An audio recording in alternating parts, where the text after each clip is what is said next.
Bonsoir à toutes et à tous, ravi de vous retrouver sur 8 Mont Blanc. Il est 18 h, bienvenue dans cette édition du journal de la rédaction. Nous sommes le mardi 30 mars 2021, au sommaire ce soir. Le monde de la culture dans son ensemble est à l'arrêt depuis de longs mois déjà et les annulations de festivals s'enchaînent. Je reçois ce soir Benoît Rastier, le directeur du Pharaonic Festival. Nous évoquerons avec lui le hashtag Debout les festivals, une campagne visant à dénoncer les politiques actuelles du ministère de la Culture. Et puis direction l'aérodrome d'Annecy à Métessy où l'entreprise haut-savoyarde Avialp vient de présenter le Vélis Electro, un avion totalement électrique avec 80% de nuisances sonores en moins, pas de carburant ni d'émissions de CO2. Cet appareil d'un nouveau genre représente peut-être l'avion de demain. Mais avant de développer ces titres, on commence ce journal par une page consacrée à l'actualité sociale. Le groupe Ferroglobe a annoncé ce lundi la suppression de 360 postes, des coupes dans les effectifs qui vont entraîner la fermeture de 2 sites, celui de Livet et Gavet en Isère et l'usine Ferropem de Château, Feuillé à la Léchère en Savoie, et ses 220 salariés. Le site de Montrichy-Albanne n'est lui pas concerné par ce plan de restructuration. Cette décision a fait l'objet de vives réactions de certains élus savoyards. Je vous propose d'écouter celle d'Hervé Guémard postée ce lundi soir sur son compte Facebook.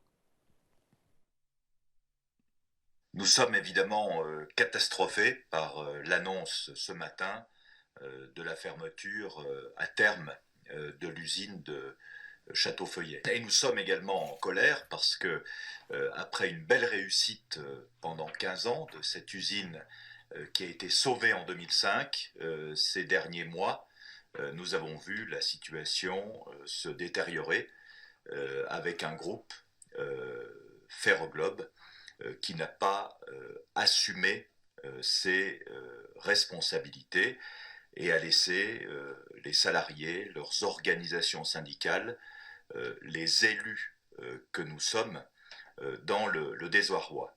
Mais nous ne nous résoudrons pas à ce que le tissu industriel de la Savoie soit remis en cause et nous demandons donc au gouvernement, comme l'impose la loi Florange, que le groupe Ferroglobe trouve un repreneur.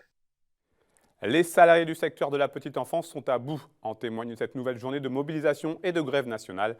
À l'initiative du collectif Pas de bébé à la consigne, des rassemblements avaient lieu ce mardi dans une quarantaine de villes en France et à Annecy notamment, où une petite trentaine de personnes étaient présentes devant la préfecture de Haute-Savoie. L'abandon du projet de loi Taquet, du nom d'Adrien Taquet, le secrétaire d'État à l'enfance et aux familles, est toujours au cœur des revendications. Cette réforme décriée prévoit notamment une refonte du mode de garde des enfants dans les crèches. On écoute le témoignage d'une auxiliaire de puériculture rencontrée ce mardi après-midi. On nous demande de rajouter à chaque fois des enfants. Par exemple, il y a un enfant qui est absent, et il faut qu'on en rappelle un autre parce qu'il faut rentrer, faire du rendement à chaque fois. On tire sur la corde à chaque fois. En fait, c'est mettre des enfants, toujours, pour pouvoir faire de la rentabilité. C'est toujours une question d'argent, alors que c'est des êtres humains. On n'est pas avec des pièces, qu'on n'est pas l'usine en fait. Comme on dit, hein, bébé entassé, un professionnel surmené. Donc il y a des arrêts de travail. Il y en a beaucoup aussi qui ont des problèmes de dos au niveau de leur santé. Et s'il y a trop d'enfants, on ne peut pas forcément répondre à tous leurs besoins. Et donc il y a un manque d'individualisation de l'enfant, alors que c'est la base de notre métier. Et c'est là toute la difficulté en fait. On se pose des questions, mais d'un autre côté, ce serait trop facile en fait de lâcher prise, de se dire ah bah zut, il y a une réforme, non, on va abandonner. Non, la preuve c'est que si je suis là, c'est que j'abandonne pas et que je vais me battre pour ces enfants. J'ai moi-même des enfants et non, je veux pas en fait, tout simplement. Je me bats pour ces enfants et pour mes collègues, tout simplement. Je vous lisais en titre, le monde de la culture est à l'arrêt depuis maintenant plusieurs mois et pour en parler, je reçois ce soir Benoît Rastier. Bonjour. Bonsoir. Merci d'avoir accepté notre invitation. Vous êtes donc le directeur du Pharaonic Festival, un rendez-vous de la musique électronique qui a lieu chaque année d'habitude au Phare à Chambéry. Ça fait désormais 2 années de suite que votre événement n'a pas lieu. Dans quel état d'esprit êtes-vous aujourd'hui ? C'est pas évident parce qu'on se fait arrêter en effet 15 jours avant de faire un événement où on attend 7000 personnes, c'est extrêmement dur. Et puis là normalement on doit le faire le 8 mai mais ça va être encore compliqué, donc si ça se trouve on va encore le reporter une 3e fois. Ces dernières semaines, les annulations de festivals commencent à tomber les unes après les autres. On a appris aujourd'hui l'annulation du Paléo Festival en Suisse. C'est pas bon signe ? C'est pas bon signe et surtout quand on nous dit oui, vous pourrez faire des festivals en tout cas cet été avec 5000 personnes qui vont être assises. Enfin, nous, c'est pas possible, c'est pas dans l'ADN en tout cas des festivals comme on fait nous. Enfin, voilà, nous on veut faire absolument en tout cas des événements où les gens soient debout et à 5000 personnes sans bar, sans restauration. Enfin, je pense que malheureusement il n'y aura aucun grand festival en France. Alors les professionnels des festivals ont choisi de se mobiliser contre les décisions du ministère de la Culture qui donc préconise une jauge maximale de 5000 personnes masquées et assises en salle ou en plein air. Pour un festival comme le vôtre, c'est totalement inenvisageable. C'est impossible. Enfin, clairement, on nous demande de courir le 100 mètres, on nous coupe les bras, on nous coupe les jambes, mais on dit allez-y. Non, clairement, c'est impossible. Nous, l'événement, l'ADN en tout cas, c'est être clairement debout. Et nous, on l'a fait. Enfin, on a demandé, notamment, on a fait tout un sondage aux festivaliers. 95% des gens veulent être debout et pas assis. Clairement, pour nous, c'est en tout cas infaisable. Vous avez donc lancé le hashtag Debout les festivals pour communiquer dorénavant. C'est une action forte. Il y a une quarantaine de festivals. Il y en a une centaine de festivals, voilà, qui ont fait cette promotion de la chaise vide pour dire que malheureusement, la chaise va rester vide. On ne peut pas, en tout cas, travailler dans ces conditions-là. Et c'est une opération, en effet, qu'on a fait sur le plan national, qui a été énormément suivie. La France est connue notamment pour ses festivals. L'été, il y en a énormément qui font la renommée de notre pays. Un été sans festival, qu'est-ce que ça signifie? Qu'est-ce que ça signifierait? C'est difficile, c'est des millions de retombées économiques en moins pour les territoires. C'est aussi des festivals où ne pourront pas aller la jeunesse. Et moi, je pense beaucoup en ce moment aux jeunes. C'est pour ça que nous aussi, avec Pharaonic, on a voulu se battre vraiment jusqu'au dernier moment. En tout cas, pour essayer de faire de Pharaonic un festival test, on se doit de le faire pour la jeunesse. Et je pense que ça va être très dur, en tout cas pour eux, dans les mois à venir. La jeunesse, justement, parlons-en. Vous l'avez dit, c'est votre public cible. Vous avez envie, vous avez l'intention de proposer, de mettre en place, on peut dire, des états d'urgence de la jeunesse qui se retrouvent un petit peu démunis là depuis un an. On est impliqué avec notamment le Delta Festival qui est à Marseille. On a lancé en effet les états d'urgence de la jeunesse parce que c'est vrai qu'on considère que notre métier, c'est de donner de l'émotion, de la joie à la jeunesse. Et la jeunesse, en ce moment, c'est extrêmement difficile pour elle. Donc je pense qu'il faut qu'on participe à ça et qu'on participe à l'avenir de la jeunesse. Et moi, ce que j'aimerais bien aussi, c'est je vais m'adresser, je pense à Laurent Wauquiez, qui est le président de la région, à Christian Monteil, qui est le président en effet de la Haute-Savoie et du département, et à Hervé Guémard, le président du département de la Savoie. Essayons peut-être ensemble de monter tous des états d'urgence de la jeunesse en Pays de Savoie, de mettre autour de la table des étudiants, des associations d'étudiants, des écoles, des universités, des organisateurs de festivals, des institutionnels, des fédérations professionnelles, pour qu'on essaye aussi de construire, je dirais, l'avenir de la jeunesse et qu'on se serve du moteur, en tout cas des festivals, pour leur donner un espoir et qu'on essaye ensemble de construire les festivals pour 2022. Vous l'avez évoqué un petit peu tout à l'heure en début d'interview, vous avez fait de la date du 8 mai un objectif pour être concert test. Ça paraît ambitieux, voire presque utopique, vu de l'extérieur. On a essayé de le faire. Maintenant, oui, ça paraît difficile, parce que pour l'instant, on n'a même pas vu, en tout cas, le premier concert test qui est en France, qui doit être à l'Accor Hotel Arena, avec notamment Indochine. On l'a vu, ce qui est dur, c'est de voir qu'en Espagne, samedi, il y a eu 5000 personnes dans un concert de rock, qu'on a eu aussi aux Pays-Bas, 5000 personnes qui étaient dans un stade. Donc je pense malheureusement qu'on a du retard par rapport à ça. Alors ce qu'il faut qu'on fasse, c'est peut-être qu'on utilise les résultats de ces concerts tests pour qu'on puisse enfin ouvrir ça et qu'on se projette en tout cas dans les mois à venir. Je pense que tous les organisateurs de festivals ont besoin de cette projection pour qu'on sache clairement où on va. Et pour l'instant, on n'en sait rien. Si vous recevez un aval des autorités quant à cette date du 8 mai, vous serez prêt, vous l'assurez? Nous, on sera prêt, mais ça va être difficile. C'est clair d'avoir une autorisation, on sait que ça coûte extrêmement cher. Pour l'instant, on n'a pas de retour, mais on veut se battre jusqu'au bout. Et on veut se battre jusqu'au bout pour les jeunes, pour montrer qu'on est là et qu'on veut tout faire clairement pour. Quand on a fait des sondages, on s'est aperçu, notamment dans les jeunes, qu'on a 60% des jeunes qui n'ont pas chargé l'application Tous Anti-Covid. Par contre, à 80%, ils sont prêts à la charger et à venir avec et l'activer pour un festival. 80% des gens sont prêts à venir en mettant un masque. Ça veut dire qu'on a véritablement, en tout cas, une envie de la jeunesse de retrouver la culture, de retrouver les festivals, les concerts. Donc pour ça, il faut qu'on fasse des événements pour tester, clairement. Vous, au Pharaonic, depuis le début de la crise, depuis plus d'un an, donc, vous avez fait preuve de beaucoup d'imagination pour continuer à proposer des contenus à votre public. Est-ce qu'il n'y a pas un petit peu de lassitude là au bout d'un an? Non, on continue. On veut continuer à proposer des live streams, c'est ce qu'on a fait. Notamment, il y a 15 jours, on a fait rencontrer aussi un DJ dans une école, en l'occurrence à l'INSEC à Chambéry, qui est venu donner une masterclass, en tout cas aux élèves, et qui a enregistré un live stream en direct depuis l'INSEC. Je pense que c'est aussi comme ça. Notre métier, il est faire rencontrer justement la jeunesse et les professionnels. Il faut qu'on continue. Et clairement, si on ne peut pas faire Pharaonic le 8 mai, on va continuer à faire de plus en plus de live stream et à imaginer en tout cas de nouvelles choses. Il faut qu'on vive, il faut qu'on se renouvelle. Donc c'est ce qu'on nous demande de faire. On va se réinventer en tout cas pendant un an. Dernière question, Benoît Rastier, rapidement. Comment est-ce que vous imaginez la suite? La suite, moi je l'imagine positive. Je pense que voilà, il faut essayer de croire, avoir de l'espoir. C'est vrai que peut-être que demain on aura des mauvaises annonces, malheureusement avec ce qu'on vit, mais je pense qu'il faut qu'on essaie tous de se projeter. L'arrivée pour moi du vaccin est indispensable et je pense peut-être qu'au mois de septembre, si on développe aussi le pass sanitaire, qu'on a ces vaccins, on va pouvoir rouvrir, je pense, progressivement. Et les jeunes ont soif de spectacles, d'émotions, de s'amuser, de danser. Et je pense que tout le monde a envie de culture. Donc il faut qu'on essaie tous de se projeter. Et moi, je pense que dans les prochains mois, j'espère que tout ça va pouvoir enfin se rouvrir pour qu'on soit tous contents et qu'on amène en tout cas de l'espoir à tout le monde. Merci beaucoup, Benoît Rastier. Bon courage et surtout bonne continuation. Merci, à très vite. Merci.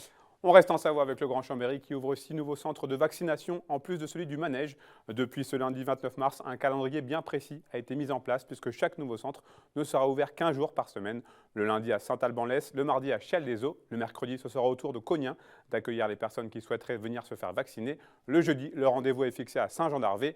Le vendredi, il faudra aller à l'Echerenne et enfin le samedi à la Motte Servolex. Les injections se feront uniquement après prise de rendez-vous.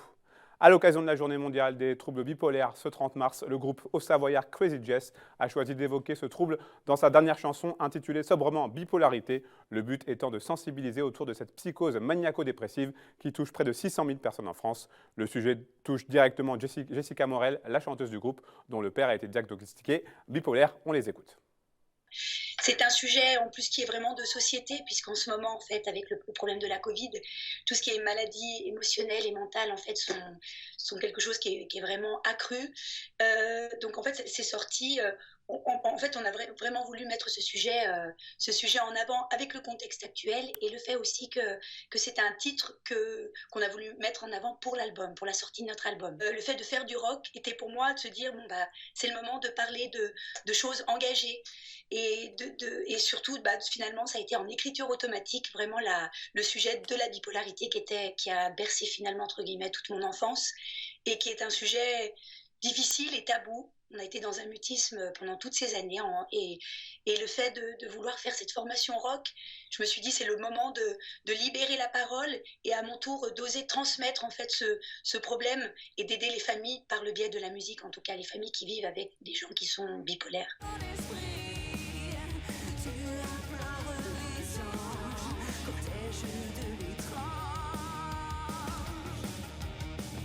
On dit qu'il y a 50% de personnes qui se suicident.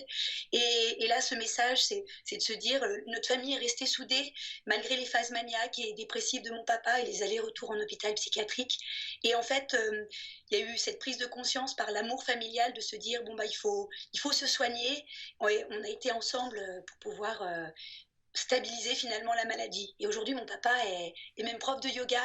Et de se dire que cette maladie, finalement, on peut en parlant, en osant en parler, je pense qu'on peut vraiment agir. Il faut savoir que le projet du clip de la bipolarité, c'est un projet qui était né déjà en 2019. Voilà. Donc le temps de réunir des acteurs, de faire un casting, de trouver un financement participatif. Faire un financement participatif, ouais, c'était fin 2019. On devait le tourner au mois de mai, mais ça a été décalé au mois de mai 2020, ça a été décalé, enfin voilà, ça a été un peu compliqué, et puis on a réussi à aller jusqu'au bout. Et voilà, puis à un moment, il faut le sortir. Voilà, effectivement, on ne le sortira pas avec un concert de vernissage. Mais voilà, on profite de la journée de la bipolarité pour rebondir sur le sujet. Voilà.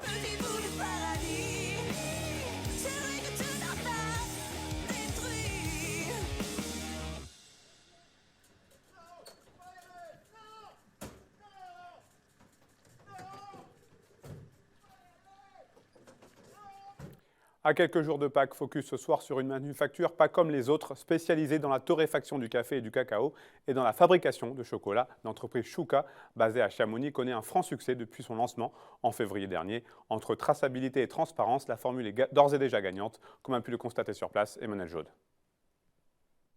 Au cœur de Chamonix, un nouvel arôme embaume les rues. Un mélange chocolat-café qui attire depuis plus d'un mois déjà gourmets et gourmands. Une manufacture qui s'est fixée comme objectif de proposer à ses clients des produits exotiques mais transformés sur place de manière artisanale. Je suis en train de torréfier un café brésilien dans une machine de torréfaction de 12 kg.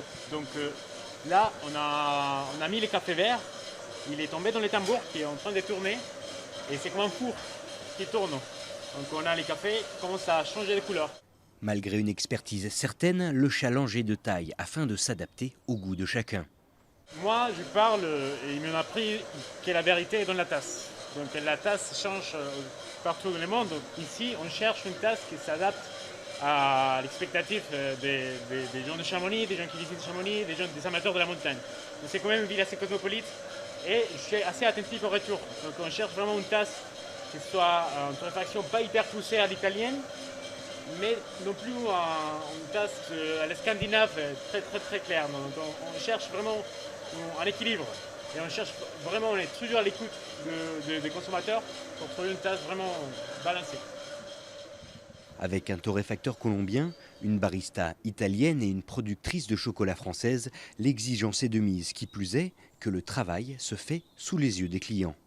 Nous, on a voulu travailler autour de valeurs qui sont de l'authenticité. C'est pour ça qu'on essaye de montrer un peu l'ensemble des choses. On va dire authenticité et transparence, en fait. On montre, en fait, derrière, vous pouvez voir comment on fabrique, vous pouvez voir comment on conditionne, vous pouvez voir un certain nombre de choses. On veut vraiment essayer de montrer aux gens le maximum de choses autour du produit pour justement, au dehors du fait d'être un commerce et de vendre des produits, que les gens découvrent aussi des choses et puissent mieux comprendre, en fait, finalement, qu'est-ce qu'il y a derrière les produits qu'ils consomment.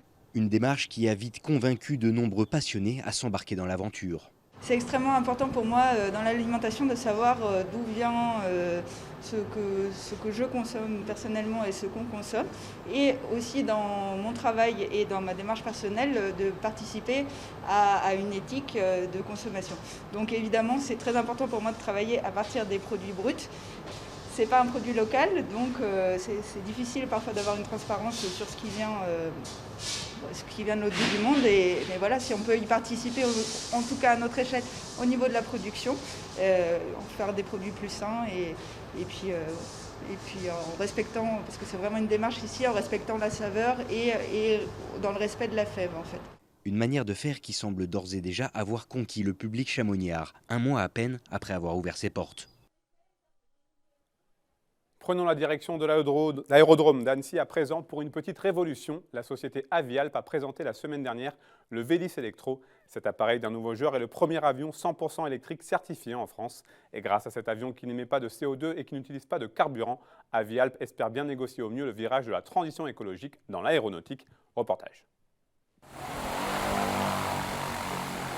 Moins 80% de nuisances sonores. Voici une des promesses du Vélis Electro. Le premier avion 100% électrique certifié en Europe est alimenté par des batteries. Il n'émet donc pas de CO2 et n'utilise pas de carburant. Et grâce à cette acquisition, la société annécienne Avialp entre dans une nouvelle ère, celle de l'aéronautique verte. On est une équipe de passionnés de vol, passionnés de nature et de montagne. Tous les jours, on survole les glaciers, on constate en effet ce changement. Eh bien, soyons acteurs et proposons des solutions pour que, ensemble, on arrive à limiter ce réchauffement climatique. C'est à travers ce type de projet. L'objectif, c'est même idéalement de transformer notre flotte entière en nouvelle motorisation. Ce sera électrique, ce sera peut-être de l'hydrogène. On verra bien. On est ouvert à toute opportunité qui nous permettra de diminuer les émissions et les nuisances. Alors bien sûr, l'aviation en tout électrique, ce n'est évidemment pas pour demain. Sur ce type d'appareil, l'autonomie n'est que d'une cinquantaine de minutes. Quant aux batteries, elles ont une durée de vie de 500 heures et leur prix est encore très élevé. Des contraintes qui n'ont pas refroidi les dirigeants d'Avialp, bien au contraire. Le Vélis Electro est en réalité la première pierre d'un projet plus vaste. Travailler en partenariat avec l'école de maintenance aéronautique et automobile de Cruseilles pour la formation des futurs mécaniciens de demain. Dans les années qui arrivent, dans l'avenir très proche, c'est de nous permettre d'utiliser le toit de notre hangar qui fait 1300 m² pour mettre des panneaux photovoltaïques et puis de manière à ce que l'on puisse être en autonomie totale. Symbole de sa bonne santé financière, Avialp vient de recruter son 21e collaborateur. Une rareté qui mérite d'être soulignée vu le contexte actuel. Les premiers vols d'essai sur ce nouvel appareil sont prévus dans le courant de cette semaine. Quant au premier vol touristique, il pourrait débuter au mois de mai. Jérémy Chienne et Emmanuel Réty ont un rêve ultime, pouvoir faire voler leur avion électrique au-dessus du Mont Blanc d'ici 5 à 10 ans. C'est la fin de cette édition. Merci à vous pour votre fidélité à l'information sur 8 Mont Blanc. Merci à toute l'équipe. Après la météo de Thierry Paulme, je vous retrouve pour le deuxième épisode de Panorama, consacré cette semaine au sport face à la Covid-19. Je recevrai notamment Emmanuel Schmitt, l'entraîneur d'Aix-Maurienne Savoie Basket, pour évoquer les difficultés sportives qu'engendre une telle crise. Je vous dis à mercredi pour un nouveau journal. Prenez soin de vous et surtout, passez une très belle soirée.